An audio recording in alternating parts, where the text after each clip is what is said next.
Hi. Um, so here this morning, Natalie from SOULL, Seers of Universal Life Lessons Love. If you're watching this, or if you're watching this after, please feel free to comment during the watching. That's great. And today I'm going to be talking about who is the seer in your life and what is actually meant by Seer of Universal Life Lessons Love, because it's a bit of a strange name, I suppose. So I'll give you some idea of what that is all about. So what is a seer? Now, I had an idea of what a seer was, but I've never kind of looked it up. I've read it in my novels that I've read and kind of understood what it meant. But I thought I should look it up before I do a video about what is a seer and who is the seer.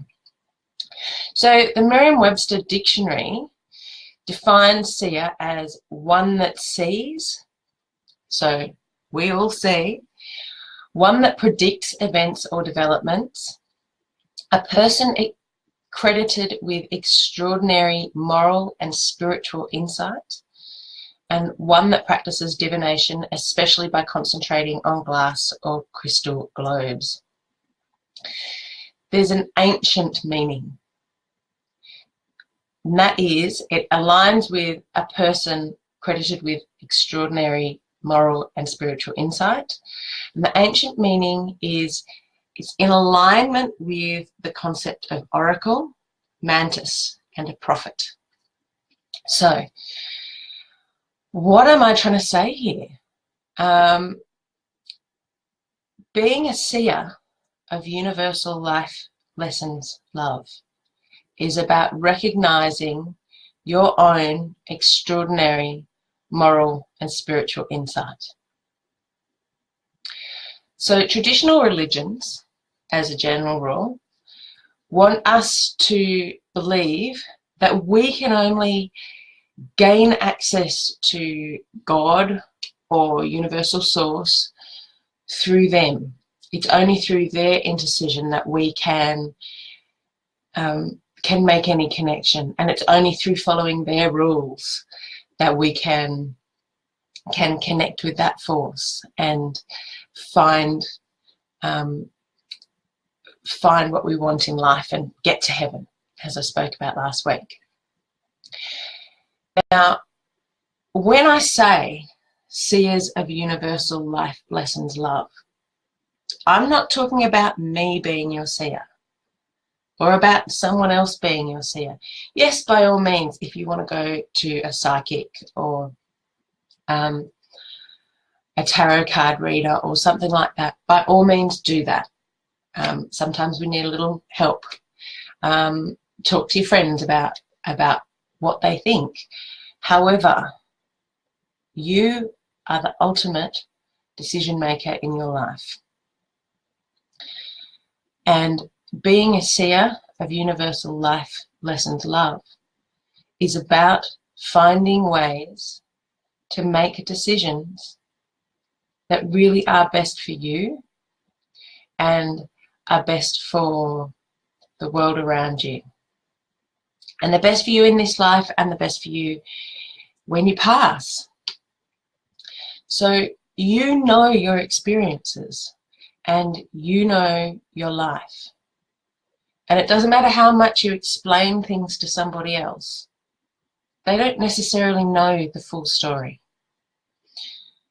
Deep down, you also know your soul contract. So what is a soul contract? When we, before we're born, our soul parts, and I'm going to talk about soul parts in a future video, but basically soul parts are parts of universal source that come together to make up your soul. So those soul parts come together to make a soul. And before we're delivered into the body, we make a soul contract. Now, a soul contract isn't like written in stone, these are the things that are going to happen in your life and this is how you're going to deal with them. A A soul contract is about what lessons you will learn during your life. Now, obviously, when you look at people's lives around the world, when you look at how different people live, it's quite obvious that we all have different lessons. There are some overarching lessons. One of the overarching lessons is the understanding that even though we're all separate in our own separate little bodies, we are all part of oneness. We are all part of universal source. And if we can let go of that fear of being alone and live in love, then we can find peace. So that's one of the lessons that's kind of overarching for everybody. And many of us go completely off the track from that one, which is not surprising because we are in separate vessels, and we are convinced by that we are we're very different from everyone else, and that everyone else is very different from us. So I've gone off on a bit of a tangent here. So your soul contract is probably the best way to describe it is like a document, except it's not written down. Although some would argue that it is in the Akashic records, but anyway, so it's kind of a look at the lessons you're going to learn and some of the ways you may learn them. So, for instance, if you have a lesson to learn about one particular thing and you don't seem to be learning it, then there will be other ways that come in to teach you that lesson. If you learn that lesson, and you see that in people's lives, you see they have the same situation over and over and over again, and that's often because they haven't learnt the lesson. So if you do learn your lessons, and you see this with people as well, they don't have those repetitive stories in their lives because they don't need them, because they experience something, whether it's joyful or heartrending or devastating, and they find a way to take the lesson from it and not need to repeat that. So this is kind of what the aim is to get as many lessons in our lives as we can. So how do you find a way to connect with your soul contract? You can meditate. Obviously, that's a very powerful one. Prayer is a form of meditation. So if you're somebody who has an understanding of prayer, then use prayer. Self-empowering actions are also really powerful for helping us connect with our soul contract. So health related, so physical, getting out and doing some exercise connects us with the best in ourselves. But physical, emotional and psychological self-empowering action. So if you're somebody who is surrounded by people who have a negative viewpoint in life, then it's time to find a way to distance yourself a little bit, even if it's just for a little while, every day, to distance yourself from those people and find something self-empowering. The old saying, we are the sum total of the 5 people we spend the most time with. If you don't have any people who are inspiring to spend time with, there are huge amounts of resources online. So find that. And sometimes I'll listen to TED Talks, for instance, and I'll watch those. And then I used to just watch them or listen to them while I was cleaning. So I'd be doing that. And now if one really sparks an interest for me, I'll actually sit down and write a page about it, because then it kind of solidifies it all in my mind, and it means that I have taken the information that I've been given and turned it into something more for myself. And that comes down to the idea of also taking some time to think. So a really self-empowering thing to do is to just sit down and take some time to think, which is kind of what meditation is, but meditation is about trying to quieten your conscious mind so your subconscious mind can give you some answers. Taking some time to think is actually taking some time to think about positive things in your world.